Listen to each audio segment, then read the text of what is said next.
मित्रांनो नमस्कार. नुकतंच एक परिपत्रक आलेलं आहे, ते सगळ्यांनी आपण वाचलं असेल आणि तशा सूचनासुद्धा आपल्याला प्राप्त झालेल्या आहेत.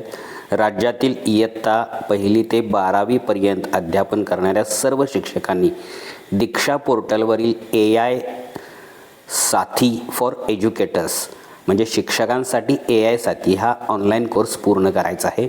हे परिपत्रक निर्गमित करण्यात आलेलं आहे.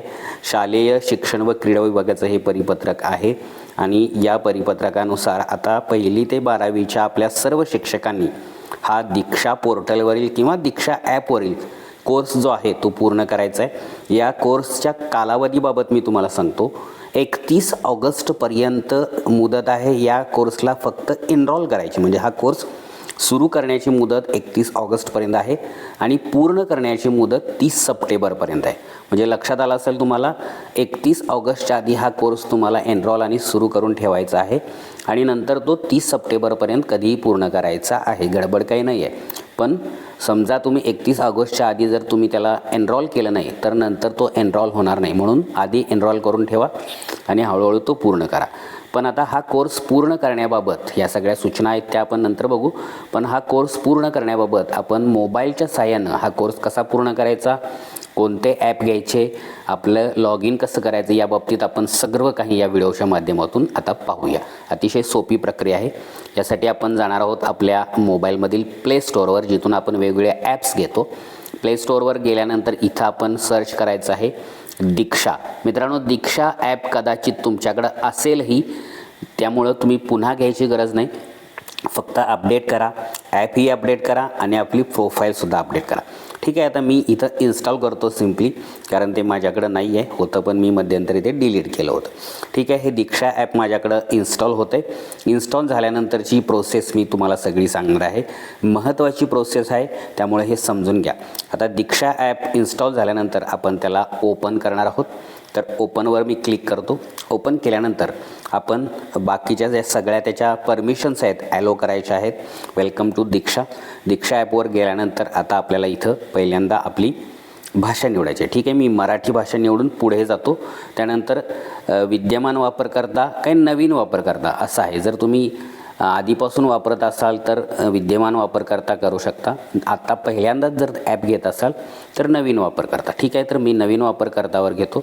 आता तुम्ही कोण आहात, विद्यार्थी आहात, शिक्षक आहात, पालक आहात की HT आणि अधिकारी आहेत. तर मी शिक्षक आहे, तर शिक्षक या चौकोनात मी क्लिक करतो. आता बोर्ड निवडा. तर आपला बोर्ड निवडायचा आहे. माझा महाराष्ट्र बोर्ड आहे, त्यामुळे इथून मी आता महाराष्ट्र सिलेक्ट करतो, महाराष्ट्र, आणि सबमिट करतो. ठीक आहे. आता माध्यम निवडा. तर माध्यम माझं आहे एक ऑब्वियसली मराठी, ते घेऊन मी पुन्हा सबमिट करतो. वर्ग निवडा. आता माझ्याकडे 1ली, 2री, 3री आणि 4थी असे 4 वर्ग आहेत, पण त्यातला मी 4थी हा वर्ग निवडलेला आहे. कुठले सगळे वर्ग निवडता येत नाहीत. तुमचा जास्तीत जास्त 2 वर्ग आहे, तुम्ही ज्या वर्गाला शिकवता तो निवडा. तर मी सबमिटवर क्लिक करतो 4थी निवडून आणि पुढे जातो. पुढे गेल्यानंतर आपल्याला आता इथं आपल्याला साइन इन करायचं आहे. तर मित्रांनो इथं साइन इन करण्याच्या पद्धती बघा कोणत्या आहेत. इथं मी तुम्हाला थोडंसं हायलाईट करून दाखवतो. या ठिकाणी तुम्ही तुमचा मोबाईल नंबर आणि पासवर्ड टाकायचा आहे. आणि जर तुमच्याकडे ते नसेल तर काय करायचं बघा, सगळ्यात चांगला पर्याय सांगतो.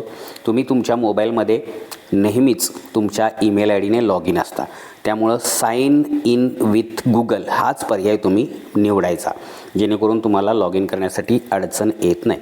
तर ठीक आहे. साइन इन विथ गुगलवर मी क्लिक करतो. इथं क्लिक केल्यानंतर तुमच्या मोबाईलमध्ये जेवढ्या ईमेल लॉग इन आहेत त्या सगळ्या ईमेल इथं तुम्हाला दिसतील. आता कोणत्या ईमेलने तुम्हाला लॉग इन करायचं आहे ती ईमेल यातून निवडायची. जर तुमच्याकडे एकच ईमेल असेल तुमच्या मोबाईलमध्ये तर एकच दाखवेल.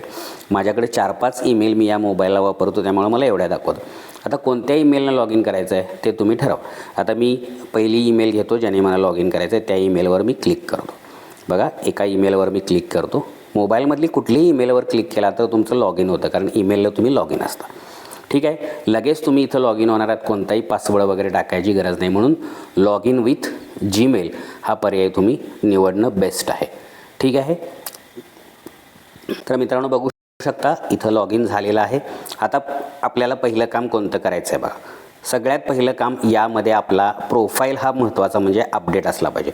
इथं तुम्ही बघू शकता. आता इथं माझं नाव इथं तुम्हाला दिसतंय वेलकम टू दीपक कुमार वरती दिसते आणि उजव्या कोपऱ्यात वरच्या बाजूला माझ्या नावाचं काय दिसतंय, चिन्ह दिसते बघा. इथं डी हे चिन्ह दिसते, ते माझ्या नावाचं चिन्ह म्हणजे ते माझं लॉग इन आहे.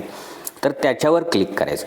त्याच्यावर क्लिक केल्यानंतर इथं तुम्ही बघू शकता वरती माझं नाव आहे, दीक्षा आय डीसुद्धा आलेला आहे, माझा मोबाईल नंबर वगैरे आलेला आहे, जिल्हा आणि हे आलेलं. आता प्रोफाईलची पूर्णता हे जे इथं तुम्हाला दिसतं, इथं प्रोफाईलची पूर्णता तर ती किती टक्के आहे बघा, 90% आहे. तुमची कदाचित 50%, 40%सुद्धा दाखवेल किंवा काहींची 100%सुद्धा दाखवेल. तर आपली प्रोफाईलची पूर्तता ही 100% असली पाहिजे, तरच आपण पुढचं काम करणार आहोत. तर आता ही पूर्णता पूर्ण कशी करायची, तर हे खाली खाली बघत जायचं. तर वैयक्तिक माहिती इथं आता बघू शकता, इथं माझं प्रथम नाव आहे, तिथंच माझं दोन्ही नाव पडलेलं आहे, दीपक कुमार कांबळे. ठीक आहे. आता इथं मी फक्त प्रथम नाव देतो. इथं आता मी माझं मधलं नाव टाकतो, एंटर करतो बघा. त्यानंतर इथं माझं आडनाव टाकायचं आहे मला, म्हणजे शेवटचं नाव असं तिथं म्हटलेलं आहे. ठीक आहे. त्यानंतर लिंगभेद म्हणजे आपला लिंग निवडायचा आहे. त्यानंतर जन्मतारीख इथून निवडायची आहे. ठीक आहे. जन्मतारीख निवडताना तुमच्यासमोर कॅलेंडर उघडेल. पहिल्यांदा इथून तुमचं जन्मतारखेचे जे सण आहे ते तुम्ही निवडायचं आहे. कोणत्याही वेळी फक्त पहिल्यांदा सण निवडायचं. त्यानंतर सण निवडल्यानंतर त्यातला महिन्यासाठी तुम्ही इकडं या बाणावरून पुढे पुढे जायचं आणि मग महिना आपला आला की त्यातली तारीख निवडून ओके करायचं. ठीक आहे. आता सिलेक्ट रोल, तुमचा रोल कुठला आहे, अर्थातच टीचर आहे, टीचर म्हणून सबमिट करायचे आहे. त्यानंतर महाराष्ट्र जिल्हा वगैरे ऑटोमॅटिक आलेला आहे. सब रोल, आता सब रोलसाठी या बाणावर क्लिक करा. आता सब रोलमधून इथून तुम्ही शोधायचं आहे टीचर क्लास 3 to 5 हा ऑप्शन मी निवडणार आहे. तुम्हाला जो लागू आहे तो तुम्ही निवडा, सबमिट करा. त्यानंतर परत एकदा बोर्ड आणि मराठी माध्यम आलेलं, इथं आता सेव्ह करावर आपण क्लिक करायचं. हे सेव्ह झालं. Yes update. ठीक आहे. अपडेट होत आहे. अपडेट झाल्यानंतर परत आपण प्रोफाईल आपली चेक करायचं, किती टक्के पूर्ण झाले प्रोफाईल, 100% पूर्ण झालेली आहे. ठीक आहे. तर या पद्धतीनं तुम्ही तुमची प्रोफाईल आधी 100% पूर्ण करायची. प्रोफाईल पूर्ण झाली की इथं या बाणावर क्लिक करून आपण परत इथं येणार आहोत. आता इथं खालच्या कोपऱ्यात, उजव्या बाजूला खालच्या कोपऱ्यात कोर्सेस असं लिहिलेलं आहे बघा. इथं मी तुम्हाला दाखवतो. इथं बघा, हे या ठिकाणी काय आहे, कोर्सेस. आता तुम्ही म्हणाल की आता कोर्सेसवर क्लिक केल्यावर कोर्स सुरू होतील का, नाही. तर कोर्सेसवर गेल्यानंतर या दीक्षा प्लॅटफॉर्मने कोर्सेससाठी एक वेगळं ॲप केलेलं आहे. ते ॲप आपल्यासाठी इन्स्टॉल होण्यासाठी इथून आपण जायचं आहे किंवा डायरेक्ट प्ले स्टोअरवरून सुद्धा होऊ शकता. पण पहिल्यांदा ओरिजिनल दीक्षा ॲप घेऊन आपलं प्रोफाईल अपडेट करणं कंपल्सरी आहे. तर ठीक आहे, मी इथून जातो कोर्सेसवर. इथं कोर्सेसवर क्लिक करतो. दीक्षा कोर्सेस इन्स्टॉल करा बघा आलेलं आहे, त्याच्यावर मी क्लिक करतो. परत आपल्याला प्ले स्टोअरवरच घेऊन जाणार आहे ते. इथं आता हे दुसरं ॲप आपल्याला घ्यायचं आहे, दीक्षा कोर्सेस. बघा, दीक्षा ओरिजिनल ॲपवर मी पहिल्यांदा प्रोफाईल अपडेट केली. आता दीक्षा कोर्सेस ॲप मी घेत आहे. आता दीक्षा कोर्सेस ॲपवर आपल्याला काहीही आपलं अपडेट वगैरे करायचं नाही. तिथं डायरेक्ट आपल्याला कोर्स शोधायचा आहे आणि कोर्स पूर्ण करायचा आहे. हे लॅपटॉप आणि मोबाईल दोन्हीवर करता येतं. लॅपटॉप किंवा संगणकावर करत असताना आपल्याला वेबसाईटचा वापर करायला लागतो दीक्षाच्या सॉरी, आणि मोबाईलवर करताना ॲपद्वारे होतं. मी शक्यतो तुम्हाला सगळ्यांना रेकमेंड करेन तुम्ही सगळ्यांनी मोबाईलवरच करा. लॅपटॉप संगणकच्या भानगडीत पडू नका, कारण मोबाईल अतिशय इझी साधन आहे, तुमच्या हातातलं साधन आहे. कुठंही बसमध्ये ट्रॅव्हलिंग करताना किंवा मोकळ्या वेळेत तुम्ही कोर्स पूर्ण करण्यासाठी वेळ देऊ शकता थोडा थोडा. ठीक आहे. आता दीक्षा कोर्सेस ॲप डाउनलोड झालेलं आहे, आपण ओपन करूया. ओपन केल्यानंतर आता इथं पुढं बघू शकता, यालासुद्धा काही परमिशन द्या ॲलो करून. आता दीक्षा कोर्सेस असं आपल्यासमोर ओपन झालेलं आहे, वेलकम टू कोर्सेस. आता लॉग इन विथ दीक्षा. आता दीक्षा ॲपवर आपण लॉग इनच आहोत मेन. इथं आपण आता फक्त याच्यावर क्लिक करायचं, log in with Diksha. Welcome to Diksha. दीक्षावर तुमचे स्वागत आहे.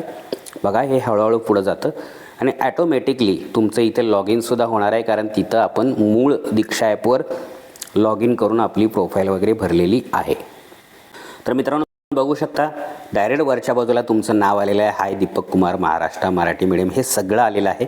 आता आपल्याला या ठिकाणी आपला कोर्स पूर्ण करायचा आहे. आता कोर्स पूर्ण करण्यासाठी आपल्याला तो कोर्स आधी काय करावा लागेल, सर्च करावं लागेल. तर इथं सर्च युअर कोर्स या ठिकाणी आपल्याला क्लिक करायचं आहे आणि इथं टाकायचं आहे AI साथी.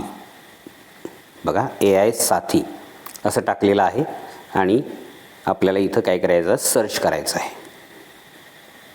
मित्रांनो, या ठिकाणी खाली बघा तुम्हाला इथं एक्सप्लोर कोर्सेस असं दिसतंय, त्याच्यावर आपण क्लिक करायचं. याच्यावर क्लिक केल्यानंतर आता आपल्याला इथं खाली जाऊन सर्च करता येईल किंवा इथं डायरेक्ट आपल्याला काय करता येईल, या ठिकाणी सर्चवर आता टाकूया AI साथी.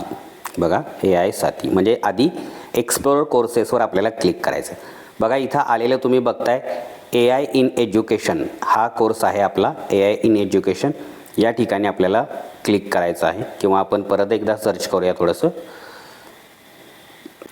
तर मित्रांनो बघू शकता AI साठी कोर्स सर्च केल्यानंतर इथं आलेलं आहे AI in education empowering educators for a future ready India. तर याच्यावर आपण क्लिक करूया. याच्यावर क्लिक केल्यानंतर खाली बटन आलेलं आहे बघा एनरोल नाऊ.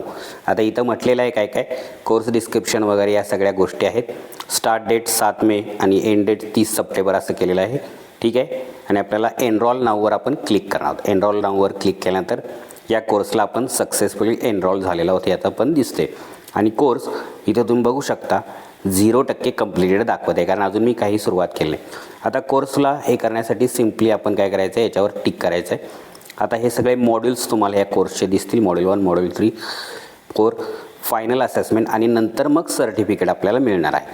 तर प्रत्येक मॉड्यूलमध्ये सुद्धा आणखीन वेगवेगळे कोर्सेस आहेत, वेगवेगळे उपघटक आहेत. तर बघा मी मॉड्यूल 1वर क्लिक करतो.